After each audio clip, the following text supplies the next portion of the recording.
telespectadores do Novo Canal, bem-vindos a mais uma edição do Democracia em Debate com o nosso convidado residente, o deputado beneficiense, Dr. António Cunha, e eleito pelo Círculo Eleitoral do Porto. Doutor, é um prazer ter-o mais uma vez na edição do Democracia em Debate. Doutor, poderíamos começar desde já com um tema que tem a ver de alguma forma com o Conselho onde o doutor reside, e é uma ação uma medida que foi decretada recentemente ou implementada recentemente pelo município de Penafiel, que pretende implementar e executar o programa Cidade Amiga das Crianças. Doutor, esta medida surge no âmbito do Dia Mundial da Criança e, mais uma vez, há aqui claramente uma aposta da parte do Executivo Municipal, liderado pelo Dr. Antonino, no sentido de implementar aquilo que são os direitos das crianças e de garantir as melhores condições em diferentes domínios, naquilo que são os direitos, como referi, passam por Ionasmo e os interesses das crianças. É assim, não é, doutor? Muito boa noite, Miguel. Boa noite aos nossos espectadores. Efetivamente, sim. Trago aqui este tema porque poucas vezes falo aqui de política local, porque nos tempos que correm acho que não devo fazer, mas não podia deixar de destacar esta notícia. Portanto, aliás, quando disse que não o devo fazer por enquanto. Mas não queria deixar passar em claro e congratular-me com o facto do município de Penafiel ter anunciado que criou uma equipa de coordenação para implementar e executar o programa Cidade Amiga das Crianças. Para quem não sabe, trata-se de um programa extremamente importante que foi relançado pelo Comitê Português para a Unicef em 2015 e tem como objetivos promover os direitos das crianças e tem como missão também sensibilizar a adoção de políticas administrativas e de gestão territorial que promovam quer o bem-estar, em particular, obviamente, das crianças, mas também criar condições para o desenvolvimento saudável e que incentivem a participação de todos os cidadãos mais jovens na vida da comunidade. E, portanto, é de realçar o facto de o Sr. Presidente da Câmara Municipal de Penafiel, o Dr. Antonino, ter deixado bem claro que este projeto Cidade Amiga das Crianças é um programa social que tem objetivos bastante claros. E, portanto, para implementar este programa, a Câmara criou um mecanismo de coordenação multidisciplinar. Tem representantes da área da educação, da juventude, do desporto, saúde, urbanismo, segurança e ação social e que vão acompanhar a elaboração e execução deste plano de ação local. Aliás, como eu já tive a oportunidade de referir numa outra intervenção, portanto, relembro, numa outra intervenção que não foi aqui neste programa, mas relembro os nossos espectadores que Penafiel tem sido considerado como o melhor concelho para se ver. Porquê? Por causa da ação, da gestão que nós temos e da liderança que nós temos em Penafiel. Doutor, permita-me interrompê-lo. Ainda ontem o Executivo Municipal, em reunião de Câmara, aprovou mais uma medida desta feita na área da habitação. Sim, portanto, ia nesse caminho, resumindo. Portanto, há uma política clara e resiliente para as famílias, para a habitação, para a cultura. Veja-se, em breve teremos aí o ponto C, para o ambiente, para a educação também e até para a terceira idade, para a criação de emprego. Portanto, desde as nossas crianças até aos nossos idosos, portanto, esta liderança autárquica de Penafiel não se limita, como faz este governo, a propagandear e a anunciar. Em Penafiel, os projetos efetivamente acontecem e os projetos concretizam-se e não ficam no papel. Portanto, deixar aqui um grande bem-aja ao Dr. Antonino e a toda a sua equipa por mais esta iniciativa em prol das nossas crianças e também por ser um programa social com objetivos bem claros para os nossos meninos. Doutor, esta medida assume particular relevância no sentido, e era aí que eu também gostava de ouvir sobre isto, assume particular relevância, dizia eu, também numa altura em que o país vive num período digamos, Estamos num processo de desconfinamento. Nesta área, no domínio das crianças, no domínio que é aquilo, no domínio do desenvolvimento saudável, digamos, e naquilo que é, portanto, a participação dos jovens na vida da comunidade, esta medida surge, adquire aqui também uma importância acrescida, uma relevância acrescida. É que efetivamente assim, porque reparem uma coisa, nos últimos 14, 15 meses, portanto, que estamos praticamente em stand-by, não é? Por causa da pandemia, nós tivemos um governo que não teve pejo nenhum, e agora refiro-me essencialmente àquilo que foi a execução do orçamento em 2020, não teve pejo nenhum em deixar de executar 7 mil milhões de euros, dos quais desses 7 mil milhões de euros, 1.250 milhões não foram usados para apoios sociais. E por isso deixou 17 mil alunos sem acesso remoto às aulas, apesar das promessas.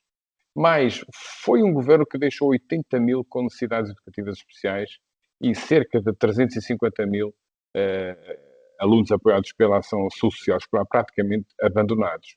Portanto, como o senhor primeiro-ministro referiu há dias, as cicatrizes, isto ainda não cicatrizou. Há feridas e feridas bastante abertas e que cabe agora à escola ter que sarar.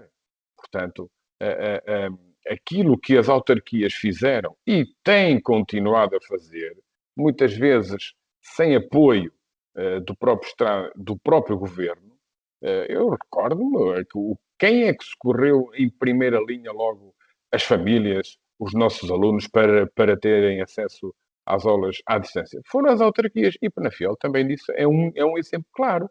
Portanto, aquilo que é importante destacar aqui é que se trata de uma autarquia. É evidente que há outras, mas falo daquilo que conheço. Há autarquias que se têm substituído às funções do governo central e Penafiel tem sido uma delas. E, portanto, acho que é de destacar este projeto, portanto, este programa, aliás, tornar Penafiel uma cidade amiga das crianças, para além de já ser um município amigo das famílias e dos idosos. Portanto, é mais um ponto, é mais uma referência para uma das grandes cidades do nosso norte de Portugal. O doutor já tinha dito mais uma vez os agentes locais, as autarquias a assumirem aqui um papel, digamos, cerneiro, é assim, não é, doutor? Exatamente, claro. Portanto, aliás, isso para mim é claro. Diz muito mais às pessoas, e eu noto isso como deputado, diz muito mais, e é natural, atenção, diz muito mais às pessoas a referência de um Presidente de Câmara, de um Presidente de Junta, de freguesia, de um vereador, do que propriamente um deputado da nação. Portanto, mas isso é normal. São essas pessoas, são esses autarcas, são os autarcas que estão na primeira linha para acorrerem às dificuldades dos munícipes e dos nossos fregueses. Portanto, é natural que, e ainda bem que o 25 de Abril tornou possível termos um poder local com força, um poder local que conhece o terreno, não está à distância de 300 ou 400 quilómetros, não é por assim dizer, e, portanto, as pessoas revêem-se nos seus autarcas e só temos que lhes fazer vénia e agradecer-lhes todo o trabalho e toda a entrega que se tem visto. Aliás, eu destaco aqui o Presidente da Junta de Boelho, como eu referi aqui há uns tempos, neste programa, que para criar aquele centro social teve que empenhar a sua casa. Portanto, isto são exemplos de uma humanidade impressionante e de uma entrega à sua terra impressionante. Doutor, agora permita um tema mais de âmbito nacional e com impactos diretamente na economia e no turismo. O doutor traz-nos aqui uma outra questão que tem a ver com o facto do Reino Unido ter retirado Portugal da lista verde. Isto é efetivamente um revés para a economia e para o turismo nacional? Miguel, lembra-se de eu ter usado aqui a expressão o regabof, lembra-se disso a semana passada. E, portanto, eu continuo na mesma tecla, agora revista e aumentada. Porque depois do regabof dos ingleses na cidade invicta, portanto, no Porto, durante o final da Champions, O Reino Unido retirou Portugal da chamada lista verde de países para os quais os ingleses podem viajar, mas no regresso estariam dispensados de qualquer período de quarentena. Portanto, o que é que aconteceu? Nós, Portugal, recebeu os dois clubes ingleses para a final da Champions, não é? Que os ingleses não quiseram realizar, não é? E que todos nós sabemos que consequências é que teve e às quais nos referimos a semana passada. E, portanto, do meu ponto de vista, isto tudo se trata aqui de uma humilhação, vá lá. Portanto, o nosso país, digo isto com muita pena, não passou de uma espécie de salão de festas ou de um espaço de recreio para os ingleses. Portanto, nós, portugueses, não podemos fazer a festa. Quando podemos fazer a festa, que foi aqui o caso que aconteceu nas comemorações aqui do Sporting, houve até balas de borracha, porque também se portaram mal, como é óbvio. Mas eu quero destacar aqui a diferença de tratamento. Nós não podemos fazer nada, vieram cá os ingleses, podemos fazer tudo. E agora, a partir de hoje, terça-feira, nós somos retirados da lista verde inglesa. Portanto, e mais, uma decisão que inclui os arquipélagos da Madeira e dos Açores. E o que é que vem dizer o governo inglês? Vem justificar-se, dizendo que Portugal quase duplicou a taxa de infecção desde a última decisão e que foi também identificada uma mutação do vírus do Nepal, portanto, é uma variante à variante indiana da Covid-19.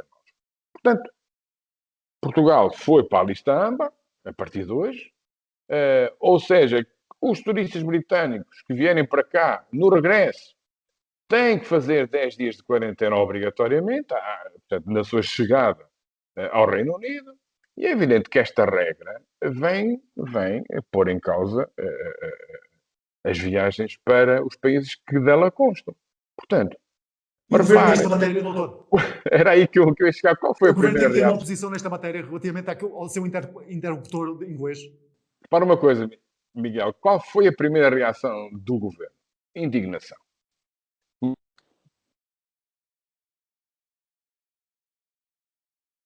Ou tem passado para o mundo, para a Europa, depois da festa do Sporting, depois do regabof e da desorganização da segurança que rebentou com a bolha prometida para a final da Champions, no Porto. Qual é a imagem que passa? Epá, ali pode-se fazer tudo e mais alguma coisa. Portanto, o governo, nestes casos, não é? Pôs-se a jeito. E repare quem é que vai sofrer? O setor do turismo.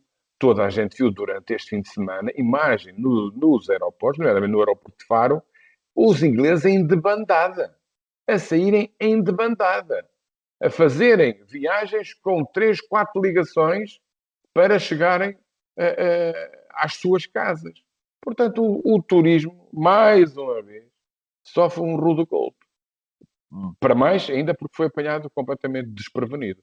Isto tudo vai ter consequências económicas e sociais duras. Portanto, era um setor que estava a recuperar lentamente da Covid, tinha ganho força quando nós éramos, se não estou a erro, o único país que fazia parte da lista verde do Reino Unido. Portanto, os próprios ingleses estavam a contribuir bastante e decisivamente para esta evolução, para esta recuperação, do modo especial, o Algarve, e agora o Reino Unido veio matar, como alguém disse, o nosso verão turístico. Porquê?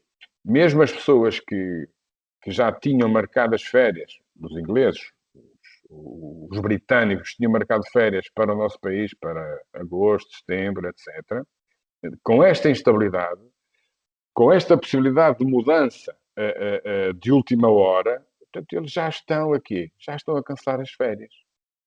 Já estão a cancelar as férias que tinham marcadas para julho e para agosto e setembro. Portanto, o que nos resta a nós aqui agora, e do meu ponto de vista tem que ser essa a posição do governo, não é criticar, porque os números são claros, o número de infectados vai aumentando. Veja-se aqui a percentagem de infecções que tem havido aqui na região de Lisboa e Vale do Tejo e também por todo o país, mas principalmente aqui. E, portanto, a nós o que nos resta não é criticar os outros países, mas acelerar o nosso processo de vacinação. Só que esse processo de vacinação também está dependente do fornecimento de vacinas. Agora, uma coisa que o governo tem que se focar é que nós temos é que de assegurar o nosso verão. Isto quer dizer o quê? Nós temos é que assegurar que haja condições para, pelo menos, os portugueses fazerem férias cá dentro. Principalmente, quer dizer, de uma maneira especial, no Algarve, que é, digamos, a zona balnear por eleição do nosso país. E para te dizer que nós, por norma, quando nos é pedido alguma coisa dos nossos parceiros europeus, estamos sempre prontos para organizar e para fazer até. E depois, na ânsia de queremos fazer boa figura ou mostrar boa figura, às vezes temos estas respostas, um tanto ou quanto, estas reações, um tanto ou quanto estranhas, da parte dos outros países. Ainda ontem apanhamos o susto relativamente à Espanha, mas ao que parece, notícias de algumas horas, a Espanha diz que foi um erro e, portanto, vai deixar de exigir aos viajantes terrestres aquilo que exige para os portos marítimos e para os aeroportos. Portanto, é bom sinal. Mas o que é facto é que parece que a nossa diplomacia anda a dormir. Portanto, Doutor, deixa-me só colocar aqui uma questão só para esgotar este tema. A ministra e o Ministério da Saúde vieram recentemente dizer que já foram administradas mais de 6 milhões de vacinas. Isto é um bom indicador? É um bom indicador. Aliás, nós temos dito aqui que a vacinação, portanto, desde que o governo Melo começou a liderar este processo de vacinação, isto é bom que se diga, portanto, é um processo que tem decorrido bem, muito bem organizado, e não se vacina mais porque não há mais vacinas. Mas, de facto, a partir dos números que nós vamos conhecendo, é um processo que está a correr bem e ainda bem para nós. Portanto, é isso mesmo. Resta-nos acelerar o processo de vacinação para ver se ganhamos pelo menos o nosso verão.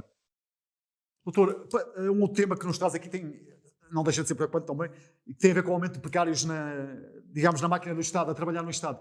Efetivamente, isto são indicadores preocupantes. Miguel lembra-se que a semana passada falei aqui das promessas não cumpridas de António Costa. Esta é uma delas. Portanto, eu recordo que no primeiro governo de António Costa, que foi empossado em 2015, já no final de 2015,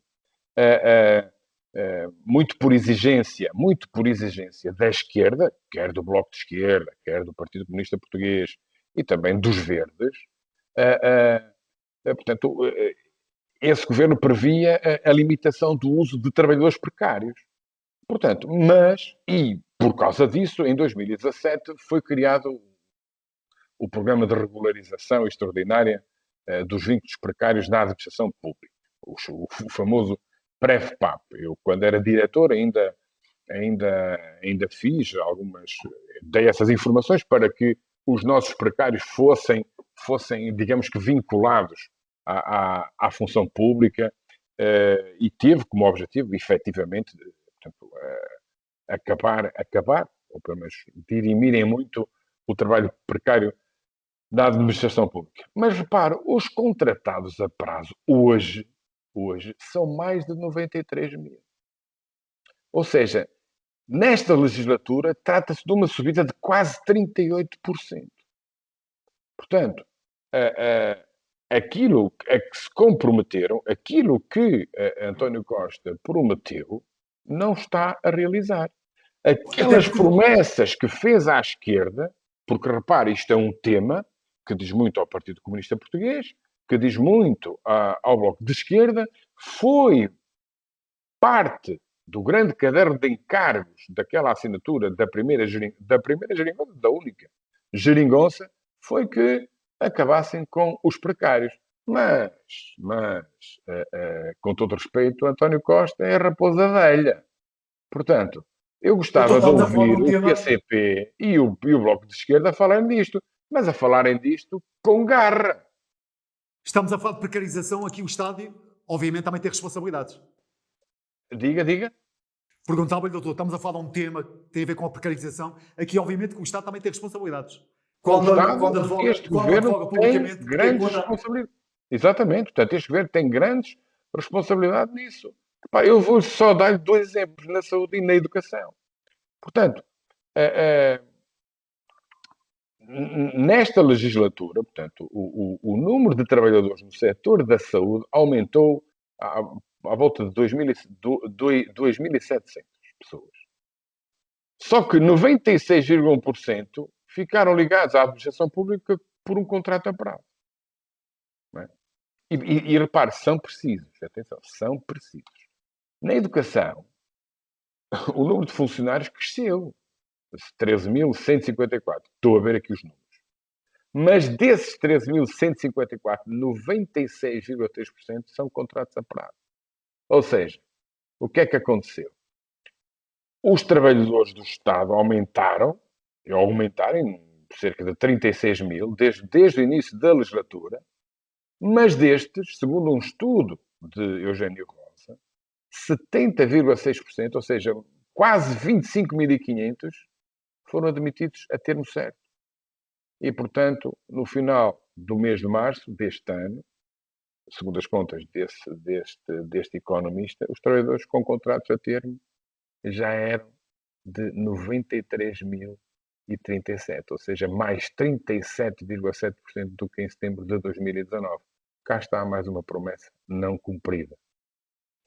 E estamos a falar de um governo de esquerda, atenção. Doutor, vamos entrar nas notas finais. Seguramente aqui um outro tema que vai fazer correr muita tinta.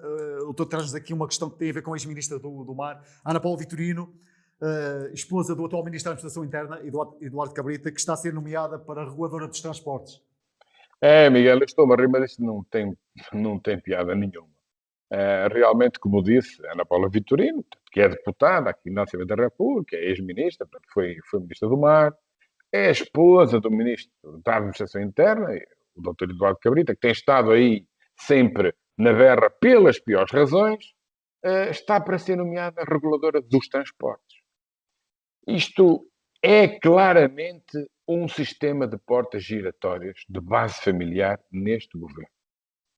Aliás, paradoxalmente, quando estávamos todos à espera que Eduardo Cabrita, e que todos achávamos que Eduardo Cabrita devia sair, portanto, devia ser reciclado para outras coisas, portanto, devia sair do governo, afinal ele não sai e fica, mas com um brinde, com a sua esposa.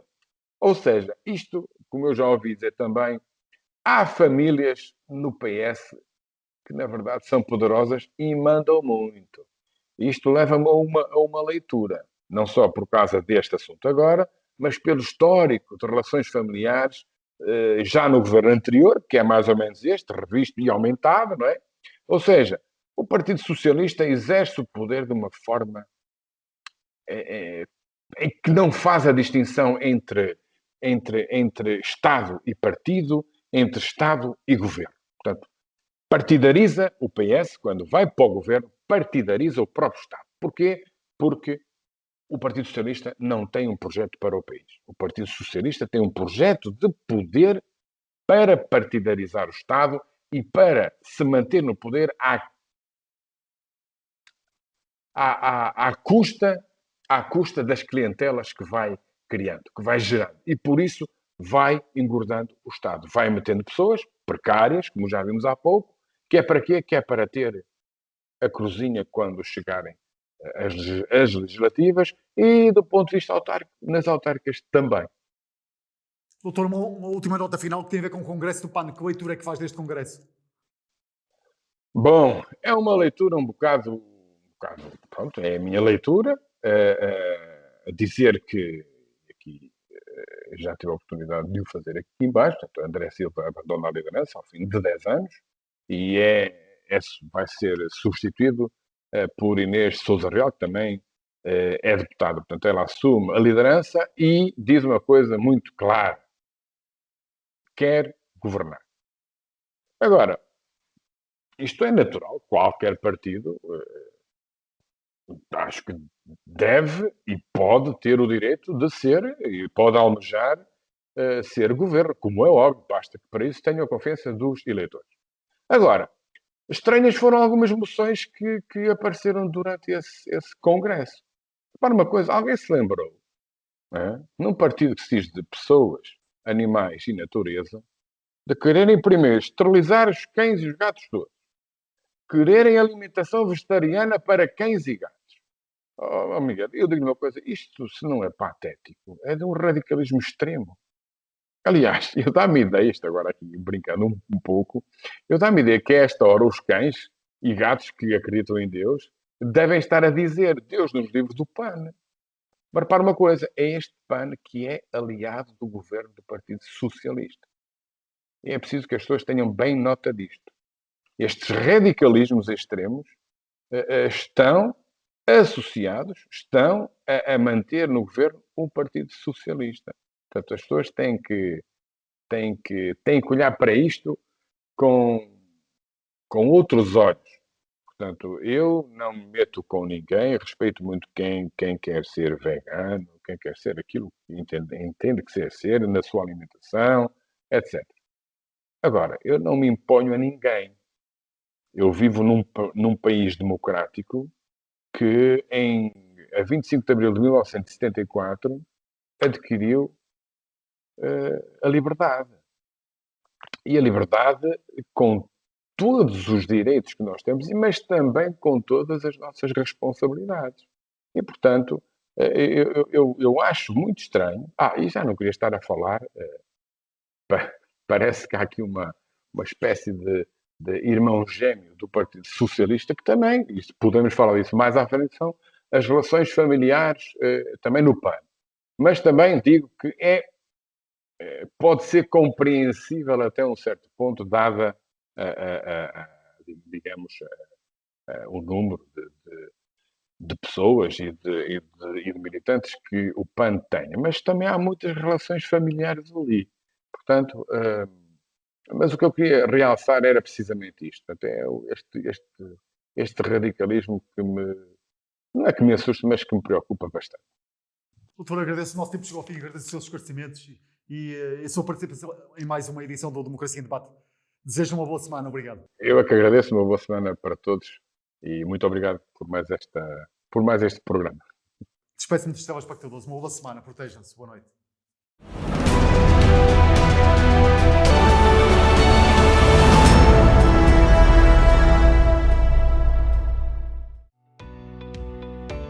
Novum Canal. Sempre Novum, sempre seu.